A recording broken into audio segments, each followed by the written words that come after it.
namanya Muhammad bin Hasan Asy-Syaibani. Setelah beliau datang, Muhammad bin Hasan Asy-Syaibani itu kalau ngitung emas, itu di meja tamu. Ngitung uangnya di meja tamu. Uangnya.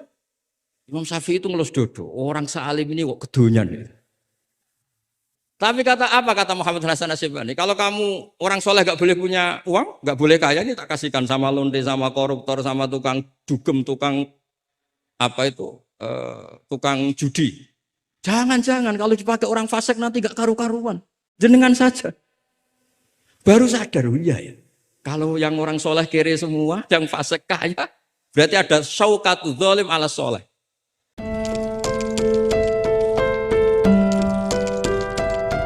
Ada walad dan min Bani Israel, ahlakan apa? Mulka. Nyata, padahal itu ru'yal kafir. Zaman Azizu Misro, mimpi ini aros apa bakorotin siman. Itu juga nyata, padahal ru'yal kafir. Sehingga di Dalailun Nubuwah, Imam Bukhari sendiri memasukkan komentarnya Heraklius. Di kitab-kitab Madaih juga memasukkan komentarnya Nasturo, Bukhairo memasukkan. Nah, lagi-lagi ini pentingnya ngaji. Tapi kalau Anda tidak ngaji, wah ini omongannya orang kafir, mas layuk tamatu qaulu gini-gini. Lagi-lagi ini barokahnya ngaji. Jadi barokahnya ngaji kita tahu mana duduk perkaranya, mana yang harus musaddaq, mana yang harus mukadzab. Jika kita ngaji disebut al-jarh wa ta'dil. Nah, saya mohon semohon-mohonnya lah bahwa Quran ini kita bawa dengan semua perangkat ilmu. Terakhir saya cerita ilmu balaghah. Ilmu balaghah juga penting. Misalnya secara lahir orang kafir itu misalnya tidak sumun, tidak bukmun. Tapi barokahnya la yasmaul haqqa disebut bukmun misalnya. La yatakallamu bil haqq, la yasmaul. Akan itu kan ada sumum, bukmun, umyun. Sumun berarti apa? La yasmaul haq. Bukmun la yatakallamu bil haq. Umyun berarti la yubsirul haq. Sehingga nanti kalau ada ayat wa ja'ala minhumul qiradata wal khanazira abadat taghut. Andaikan tidak ada fakta, ada kaum tertentu yang dijadikan khanazir, kita masih bisa pakai tasbih. Tasbih balik adalah yang ada tuh tasbih dibuang. Kalau orang dermawan level 6 mungkin orang bilang masih zaitun kal bahr. Tapi kalau levelnya 9, 10 orang akan bilang zaitun bahrun.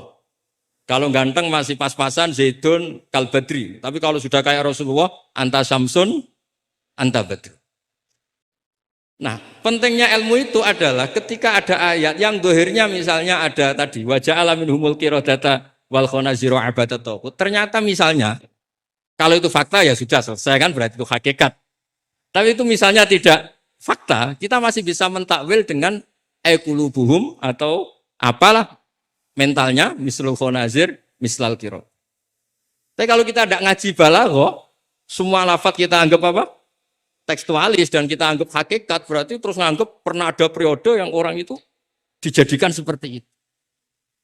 Nah, lagi-lagi yang nyafaat itu semua adalah ilmu. Ya, jadi ini sekaligus mohon ini ijazah kitab muwafaqat supaya semuanya dapat dan dapat berkah dari Rasulullah SAW. Yes. Ini saya baca ilmu usul fikih supaya semuanya dapat ijazah dari Habib Said Al-Aqil Al-Munawwar. Bismillahirrahmanirrahim. Fahiya tahmilul jama'al ghafir do'ifan wa qawiyya. Jadi agama ini menanggung orang yang do'if juga orang yang kuat. Yang kuat diwajibkan zakat. Yang do'if sebagai mustahik zakat. Artinya apa? Agama ini semuanya diuntungkan. Terus muti'an wa asiyat. Terus wataku tuhum bi khazaimihim min qadan wa abiyya. Wa tusawwi bainahum bi hukmil adli syarifan wa daniyah. Wa tubawi uhamilaha fid dunya wal akhirati makanan aliyah. Wa tudrajun nubuwatu baina jambaihi wa illam yakun nabiyya. Watul bisu al muttasifa biya malbasan saniyah. Hatta yakuna lillahi waliya. Ini kata beliau, orang yang ilmunya cukup, itu kata beliau dijamin hatta yakuna lillahi wali. Karena tidak ada orang yang syafaqah sama umatnya Rasulullah SAW kayak orang alim. Saya itu sering dikomplain. Kata Imam Abu Hasan Asyadili fi mukasyafatihi, beliau ketemu Nabi Muhammad SAW, satu ketemu Nabi Nuh. Kata Nabi Muhammad, gak jelek Nabi Nuh, andaikan kamu tahu, an-nafi asla bil kuffar, man saya'budu wa la yusyriku bihi syai'an. Kamu tidak akan mendoakan mereka la tadzar alal ardi minal kafirina dayar. Nabi ketika dihujat kayak gitu di Abdul Yalil di Taif, itu kan sampai Malaikatul Jibal bilang, kalau kamu mau Muhammad, kalau kamu mau ya Rasulullah, mereka akan saya habiskan. Apa kata Nabi? Bal arju ayyukhrijallah min aslabihim ma ya'budu wa la yusyriku bihi syai'an. Mungkin bapaknya belum iman tapi nanti anak-anaknya iman.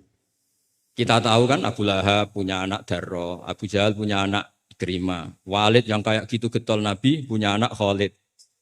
Kayak apa sabarnya Nabi, Kak? Seperti sabarnya kiai-kiai di Indonesia. Bapaknya itu gak poso, ya ora salat. Anaknya itu TPG. Gara-gara anaknya cilik poso itu yo gendong bapaknya. Sesuai bapaknya izin melok poso. Saking harunya melihat anaknya puas. Abdullah bin Ubay bin Salul itu punya anak itu solehnya minta ampun. Saya tidak tahu ketua pondok apa berdarah mondok di Rasulullah. Itu termasuk min ajal italamitihi Abdullah bin Ubay. Punya anak Abdullah juga namanya. Sampai ketika ya Rasulullah bapak saya itu meninggal. Tolong dikasih syafaat. Ya. Saya ingin kafannya itu jubah jenengan. Fanaza jubah tahu dikasihkan. Tidak sekedar itu. Tolong ludahi ya Rasulullah biar diludahi. Sampai Umar itu ya Rasulullah apa engkau tidak ingat Abdul bin Ubay ngomong gini. Enggak pernah ada. Ya nanti saya mintakan maaf ya Umar. Tapi kata Allah intastaghfir lahum sab'ina marrah falaya wa sa'azituhu ala sab'in. Kalau 70 enggak bisa nanti saya tambah. Itu karena ngergani anaknya. Kata banyak ulama mengatakan aslama bi ra'fati Rasulillah wa bi ahwali Rasulillah itu alfun min ahli baiti kaum. Jadi gara-gara sikapnya Nabi yang simpatik, orang kampung yang gengnya Abdullah bin Ubay itu menjadi Islam semua. Wong kok apike gitu, orang kok sebaik itu Rasul. Haru. Artinya gini, ada bukti bahwa anaknya orang enggak karu-karuan itu ya bisa mondok. Bapaknya enggak bisa baca Quran, anaknya hafid. Pas di wisuda itu nangis. Nangisnya karena saya itu baca Quran aja enggak bisa kok anak saya hafid. Nah, roja ini loh yang menjadikan kita semangat, tetap enggak frustasi nyai di Indonesia. Karena Nabi ketika melihat kafir harbi saja, Nabi tetap menghentikan bal arju. Saya berharap ayyukhrijawah min aslabihim ma ya'budu wa la yusyriku bihi syai'an. Nah ini sekaligus supaya saya di sini ada gunanya. Andai kan undangan ini salah juga sebagai kafaroh, kesamit kafaroh semuanya. Saya baca muwafaqat karena saya pernah virtual sama beliau nerangkan usul fikih. Saya juga bingung kayak dua orang yang ngatur saya ini. Tapi saya senang sama usul fikih. Saya baca semoga ini barokah sekaligus saya minta ijazah sama Habib Said Akil Al-Munawwar. Di antara cara ulama mensifati Rasulullah Shallallahu Alaihi Wasallam itu di antara cara madh Rasulullah itu begini. Ba'asahu terusnya terus bimillatin hanifiyatin. Terus beliau ngendikan tahdil kafah fahiman wa ghubiyah. Jadi agama ini tahdil kafah fahiman wa ghubiyah. Wa tarfuqu bijami'il mukallafin muti'an wa asiyah. Itu ketika saya tarik muti'an wa asiyah itu gimana? Bagaimana millah? Hadil millah ini bisa tarfuku bijamil mukallafin muti'an wa asiyah. Nabi kayak apa? Cerita orang baik yang ideal, yang melakukan imtitsalul awamir wastinabun nawahi. Tapi Nabi juga ngendikan syafaati li ahlil kabair min ummati. Kayak apa Quran mengajarkan kita kebaikan yang ideal? Wa ibadur rahmanil ladzina yamshuna 'alal ardi hauna wa idza khatabahumul jahiluna qalu salama wal ladzina yabituna li rabbihim sujada wa qiyama wal ladzina itu ideal. Ada lagi yang ideal disebutkan muhsinin itu apa? Alladzina yunfikuna fis sarra'i wad dharra'i wal kadhimina al ghaidha wal 'afina 'anil nas terusnya. Tapi Allah juga ngendikan qul ya ibadiyalladzina asrafu 'ala anfusihim la taqnatu mir rahmatillah. Mereka yang asrofu Allah masih manggilnya ya ibadihi hamba-hambaku. Kamu kesini. Anibu ila rabbikum aslimulah. Kayak apa? Hadhil millah tarfuku bijamil mukallafin muti'an wasi. Sehingga Nabi ngertikan. Mangqala ila Allah dakhalal jannah wa insana wa insana qala wa insana wa insan. Itu kebetulan yang tanya itu Abu Dzar. Abu Dzar itu orang yang fikihnya itu ekstrim. Malah yang didhawuhi Nabi wa insana wa insana sampai tanya lagi. Ya Rasulullah tenane. Kebetulan Nabi pas itu bangun tidur. Iya, wa insana wa insana sampai 3 kali. Saking Nabi itu karena beliau bantah terus sampai Nabi ngintikan ala rohmi anfi abi dzar. Oh dasar terang ora paham-paham. Abu Dzar terus bilang wa in rohima anfu abi dzar. Meskipun begitu saya puas karena sudah mengkonfirmasi sampai 3 kali.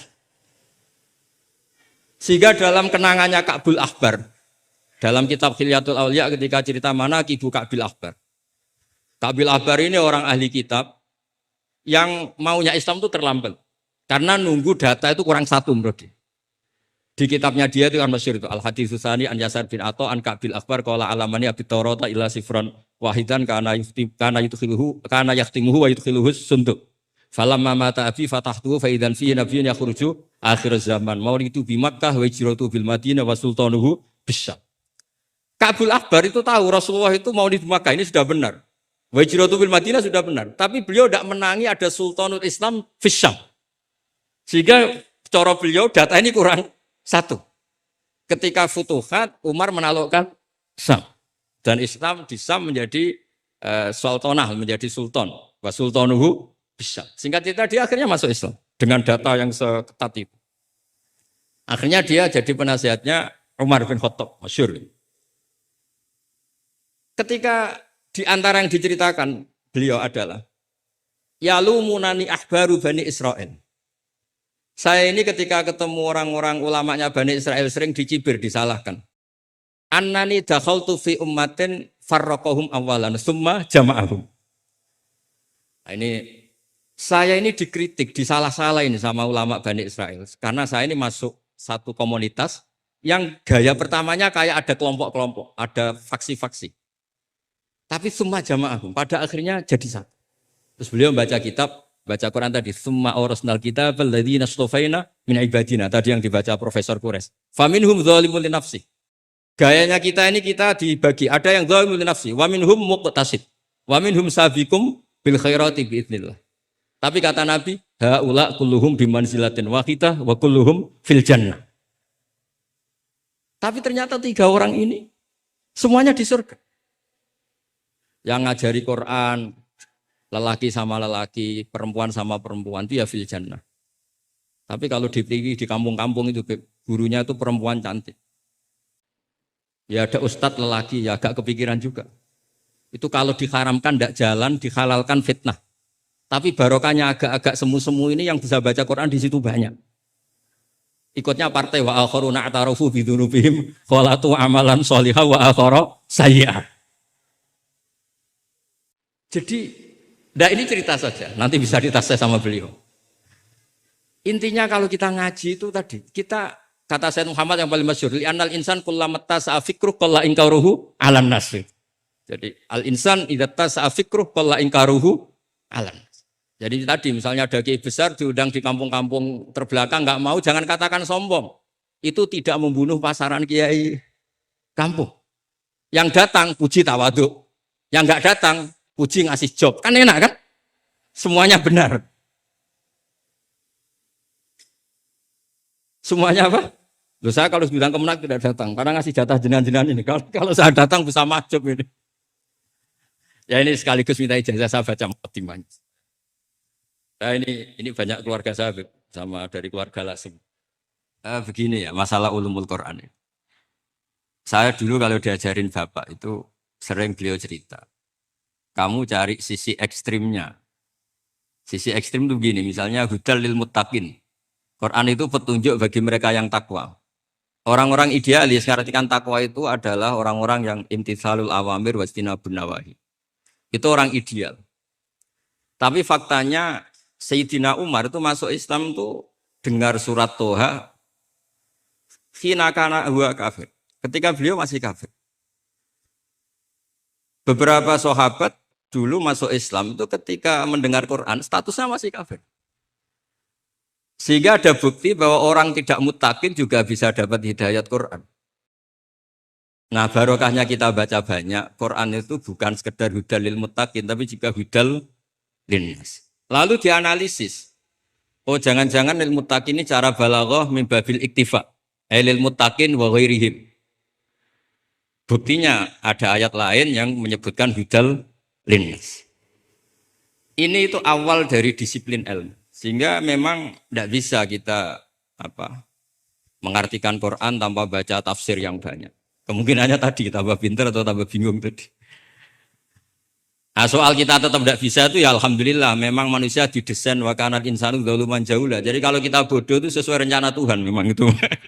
Jadi tidak usah disesali biasa aja memang. Dari dulu juga sudah direncanakan kita ini berstatus wa kanal insanu dzaluman jahula. Itu secara balaghah itu dzaluman banget dolime, jahulan itu banget bodoh. Banget dolimnya itu begini, andaikan kita ini orang baik, itu juga nggak mesti baik. Tadi dawai Pak Kures itu, saya sering memberi analogi. Saya ini kata orang banyak, itu ketok. Kalau diundang di kampung, musola penceng itu kalau datang, kata orang-orang itu tawaduk. Tapi kata kiai setempat, itu mangan jatah kiai cilik Gus ini. Jadi yang satu bilang tawaduk Gus, yang satu bilang cek mentalan Gus, jatahku buat jupuk gitu. Sehingga saya sering cerita ada acara manakiban. Biasanya kalau kiainya itu tuh Pak Said dapat ayam paling besar kalau kiainya. Kalau yang lainnya itu ya suwiran. Ya. Barokahnya saya tidak datang, yang dipakai itu kiai-kiai yang kira-kira mabadik fikih. Saya ini kan dianggap kiai kolyubi. Itu maturnunya sama saya itu maturun Gus jiran gak teko. Atau aku untuk suwiran gitu. Karena sekali saya yang datang itu ya kira-kira bintangnya saya. Jadi kadang-kadang antara tawaduk dan ngambil jatah itu enggak jelas. Nah ini pentingnya ngaji ijtihad. Makanya di sahabat kita muwafaqat. Ijtihad itu satu logika yang enggak konsisten. Sebab itu Rasulullah SAW itu kalau ngendikan apa saja. Itu ya juga dianalisis oleh sahabat. Misalnya begini, ya ummul qauma aqra'uhum li kitabillah. Tentu imam itu yang terbaik. Tapi di beberapa kejadian Akabiru sahabah itu pernah makmum sama Salim Maula Hudzaifah. Itu orang yang kelas nasabnya, marganya itu jauh di bawah Abu Bakar Umar. Tapi beliau makmum sama Salim Maula Hudzaifah. Bahkan beberapa riwayat yang Nabi ngendikan secara shorihan, itu sama sahabat masih dinego. Karena ada ranah istihad. Misalnya Nabi ngendikan, La tusalliyanna asra ila fi bani Quraidah. Ternyata mendekati Bani Quraidah kadati syamsu antagruba, matahari hampir terbenam. Sebagian sahabat berpikir kita harus sholat di sini karena matahari mau terbenam. Sebagian yang lain enggak, Nabi bilang jangan asar kecuali di Bani Quraidah. Separuh sholat asar, separuh enggak. Falam yu'annif ahadan minhum. Nabi enggak menyalahkan salah satu karena ini masalah apa? Ijtihad. Jadi ini matur juga Gus Samit, saya tadi dari rumah bilang sama keluarga, saya datang tapi mau pamit. Ini saya sudah mau jadi resi, mau uzlah. Karena ya itu tadi, kalau saya ngisi terus itu apa tawadhu, apa nutup jatahnya orang lain itu juga gak jelas. Nanti hisabnya itu apa ya, gak jelas. Bapak itu sering ngajari gitu. Pak itu kiai sepuh jadi imam masjid istiqomah sekali sampai tua. Itu istiqomah apa mau digenti kan? Itu istiqomah atau enggak mau regenerasi. Jadi orang itu biar mikir. Saya beri contoh sekian pentingnya ijtihad. Karena Rasulullah SAW idan sorofa min sholatihi akbala aliyana biwajhi. Sehingga banyak orang, banyak imam kalau habis sholat itu langsung menghadap ke makmumin. Kalau di Indonesia menghadap ke timur. Tapi di beberapa tabwibnya Imam Bukhari atau Tarjamatul Bukhari, beliau menyebut itu lil mau'idhah. Buktinya setelah itu Nabi ngendikan aro'aitakum lailatakum hadhi. Kamu mimpi apa? Coba terangkan ke saya. Sehingga terus ada yang mempraktekkan boleh menghadap ke makmumin kalau li ta'lim atau lil mau'idhah. Tapi banyak juga ulama yang menganalisis itu bentuk maklumat anna sholata inqadat, bahwa sholat itu selesai. Takutnya Nabi kalau tetap menghadap ke barat sesuai bentuk duduk tawarruk atau tahiyat akhir atau itu nanti dikira Nabi fi sholat. Sehingga orang yang datang kemudian Allahu Akbar, makmum sama Nabi itu bahaya betul dalam bab sholat. Karena robtus sholat diman laisa fi sholatin. Berarti makmum tadi menggantungkan sholatnya dengan orang yang sudah tidak sholat. Sehingga dibutuhkan sikap memaklumatkan kalau sholat itu inqadhat. Dengan cara apa? Boleh menghadap ke timur, boleh menghadap ke utara kalau dalam konteks Indonesia. Kalau kata Imam Syafi'i, ja'alul makmumin janibal yamin, berarti orangnya menghadap ke utara kalau. Nah, analisis seperti ini penting karena Nabi memang nggak konsisten. Kadang akbala aliyah Nabi wajib, kadang istighfar salasan suman sorofa, kadang apa. Sehingga barokahnya ilmu itu akan luar biasa. Tadi juga disebutkan menyangkut bid'ah. Kalau sampai belajar ulumul hadis, Said Muhammad menulis dalam kitab Babul Farad, kalau bid'ah itu artinya yang nggak pernah diajarkan Nabi, itu berapa kejadian zaman Rasulullah yang Nabi membenarkan sesuatu yang Nabi sendiri itu tidak tahu. Masyhur itu ada sahabat ketika i'tidal bilang, Rabbana lakal hamdu hamdan katsiran thayyiban mubarakan fi. Kita tahu ajaran Nabi adalah Rabbana lakal hamdu bil samawati atau mil as-samawati wal ardh. Sehingga setelah sholat Nabi tanya, ayyukumul qail, siapa tadi yang melafadzkan itu? Semua sahabat itu diam. Karena takutnya Nabi menyalahkan. Ternyata Nabi ngendikan, tadi siapa yang melafadzkan itu? Fa inni ra'aitu isna asyara malakan yabtadiruna ayyuhum yaktubu awal. Anggap ini kontes kecerdasan, makanya beliau itu cerdas banget. Ben sawangane ana kiye Jawa cerdas, ibu cerdas. Ajane kula niku nggih sungkan. Enggak, saya tadi melihat 12 malaikat, wa fi riwayatin salasina malakan, itu ada beberapa riwayat. Yang mereka itu berebut menulis siapa yang menulis pertama. Saking indahnya kalimat itu. Terus ada orang bilang, ha ana ya Rasulullah, tadi saya. Itu min ghairi sabqit ta'lim, tapi tidak mengajarkan itu dulu. Terus Said Muhammad melihat lagi peristiwa Bilal. Ya Bilal, kamu itu punya ngalaman apa sih sampai saya mendengar dafana alaika fil jannah. Saya melihat Qur'an alaika fil jannah. Ketukan sandal kamu di surga. Bilal cerita, saya tidak pernah wudhu gini-gini kecuali saya sholat dengan wudhu itu. Dan banyak lagi amal-amal sahabat yang min ghairi sabqit ta'lim kemudian di-ACC oleh Nabi. Andai kan bid'ah itu yang belum diajarkan Nabi, tentu semua itu salah. Kowe sing marahi sapa, ora tak warai kok kreasi dhewe. Fa'antal musyarri'. Tidak, Nabi ternyata mengiyakan. Yang ketiga yaitu peristiwa kulhu. Ada imam di Masjid Kuba, kila fi syariatin itu.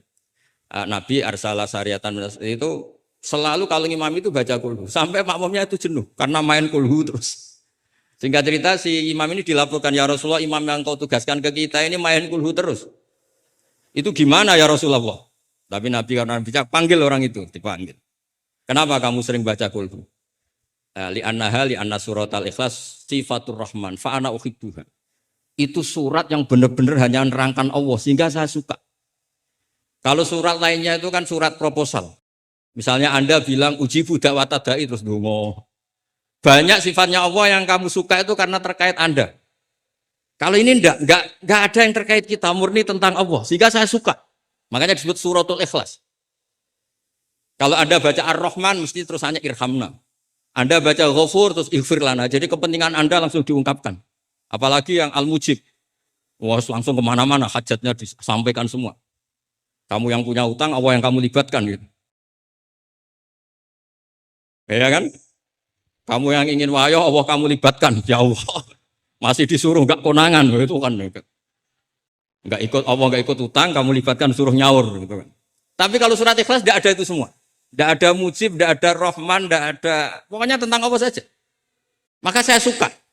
Sehingga disebut surat Ikhlas karena orang baca surat Ikhlas itu pasti ikhlas karena ada terkait tentang kita. Tapi apa kata Nabi? Barusan Jibril datang memberitahu, Allah itu suka kamu. Akhbirhu annallaha yuhib. Orang itu senangnya bukan main.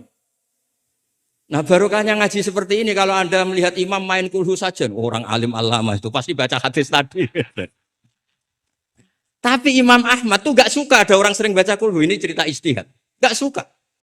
Beliau dikasih tahu, ini kampung ini sering baca Yasin, kampung ini sering baca kulhu. Marah besar Imam Ahmad. Ayuh jarul Quran, ayuh jaru ghairu suratil ikhlas, ayuh jaru ghairu surati Yasin. Memangnya Quran hanya kulhu. Kamu ridho kalau Quran lainnya enggak dibaca. Kamu ridho kalau surat lainnya enggak populer, yang populer Yasin terus. Lam yakun se'unnal Quran mahjura. Enggak boleh Quran jadi mahjur, harus dibaca semua. Ya tapi kan kaidah kita ada saja ulama yang mengatakan malaidroku kullu, laidroku kullu, kalau enggak bisa semua ya kullu. Nah, ya istilah-istilah ini yang bikin kita ini ya seneng ya kadang mangkel gitu karena ya mangkelnya itu kok mereka yang ulama tidak kita itu. Ya kadang-kadang mangkel itu. Ya mangkel seneng gitu. Saya itu pengagum kitab usul karena mbah saya itu al-usul. Yang saya seneng ya tadi logika yang dibangun. Tapi saya pastikan al-usuli ini di antara kaidah terakhirnya itu At-takmil idza ada lil asli bil ibtal lam yu'tabar. Jadi at-takmil idza ada lil asli bil ibtal lam yu'tabar. Sehingga kiai-kiai Jawa itu kalau misalnya negur orang sepuh itu. Saya sering diceritani kiai-kiai kampung itu, ada orang sujud tuh gini, Beb. Setelah ditegur, "Mbah, kalau gini lebih sah." Enggak membenari peci malah paginya enggak sholat lagi. Jadi makanya kiai Jawa itu malas negur karena jadinya enggak dibenahin, jadinya enggak sholat. Jadi itu masuk kaidah at-takmil idza ada lil asli bil ibtal lam yu'tabar. Jadi kalau dipaksakan ideal itu malah al-aslunya hilang. Makanya kitab ini yang saya baca, kitabnya Imam Syatibi. Asy-Syatibi itu ada dua, ada Asy-Syatibi al-Usuli, ada Asy-Syatibi yang al-Muqri, yaitu yang ngarang Khirzul Amani itu ya. Nah itu ini nanti saya baca beberapa kaidah dalam ulumul Quran. Jadi ijtihad itu tidak bisa, tidak benturan. Saya sering cerita di mana-mana. Dulu Imam Syafi'i itu pengagum kemiskinan, karena kalau orang miskin itu tidak ada hisabnya. Oh, senangnya bukan main dengan miskin. Selain faktanya miskin, senang tapi dengan orang miskin. Karena ada hisab. Setelah ngaji sama Imam Malik, beliau tanya, siapa orang yang selevel jenengan ya Malik? Ya dulu ada Imam Abu Hanifah, sekarang sudah wafat. Tapi ada muridnya. Namanya Muhammad bin Hasan Asy-Syaibani. Setelah beliau datang, Muhammad bin Hasan Asy-Syaibani itu kalau ngitung emas, itu di meja tamu. Ngitung uangnya di meja tamu. Uangnya. Imam Syafi'i itu ngelus dodo. Orang sealim ini kok kedonyan. Tapi kata Muhammad Hasan Asy-Syaibani, kalau kamu orang soleh gak boleh punya uang, gak boleh kaya, ini tak kasihkan sama lonte, sama koruptor, sama tukang dugem, tukang tukang judi. Jangan, kalau dipakai orang fasik nanti gak karu-karuan. Jenengan saja. Baru sadar, iya ya. Kalau yang orang soleh kere semua, yang fasik kaya, berarti ada syauqatu dzalim ala soleh. Ada syauqatu dzalim. Kayak apa bahayanya? Ada saltonatul fasik ala soleh. Semenjak itu Imam Syafi'i itu tuh sampai fatwa berlebihan. Orang Islam yang bisa kaya kok miskin haram. Kuat beli Alphard kok beli carry tua haram. Terus berlebihan. Kalau Gus Ilmi kuat jabat kok enggak haram. Pokoknya terus ekstrim. Sampai al-Islam ya luwala yulale. Terus kata kiai-kiai Jawa yang alhamdulillah banyak yang miskin juga. Komentarnya lucu, Beb. Wes ngerti, Mbah, cuma ora kelar. Artinya punya selera kaya itu kita sudah punya, jangan haramkan, semuanya tahu kok. Cuma enggak mampu, jadi udah salah no. Tapi barokahnya itu Imam Syafi'i menjadi tahu bahwa bukan sekedar ahyini miskinan wa amitni miskinan, tapi Nabi juga pernah ngendikan nikmal malu soleh lil mar'is soleh. Bahkan Imam Syarani ngendikan, kamu murid-murid saya harus jadi orang kaya. Kenapa Imam Syarani? Bukan kan kita disuruh zuhud. Nanti kamu kebingungan baca ayat ini. Terus beliau baca anfiku. Artinya kalau kamu miskin pas baca anfiku mimma razaqnakum kamu bingung. Karena kamu nasibnya yunfakun. Qurannya itu yunfikun, bukan yunfakun. Yunfikun itu memberi, bukan diberi. Jadi itu ijtihad. Maksudnya ini ijtihad. Jadi ijtihad itu sesuatu yang harus kita buka. Ya seperti inilah. Saya tidak tahu ini Gus Samit ngundang saya ini apa ganjaran apa enggak. Kalau melihat senang orang alim, silaturahim ya ganjaran. Tapi kalau tanyakan santri saya yang sekarang mungkin baru sorogan sama saya ikhya apa. Ganggu saja bodoh kerapnya. Tidak tahu nanti yang didengar Allah itu komennya yang di sana. Dianggap sini pengganggu. Apa yang didengar Allah itu silaturahim dengan keluarga kerapnya. Nggak tahu. Kulun muhtamilun. Kalau di mu'in wa fihi nadhurun itu.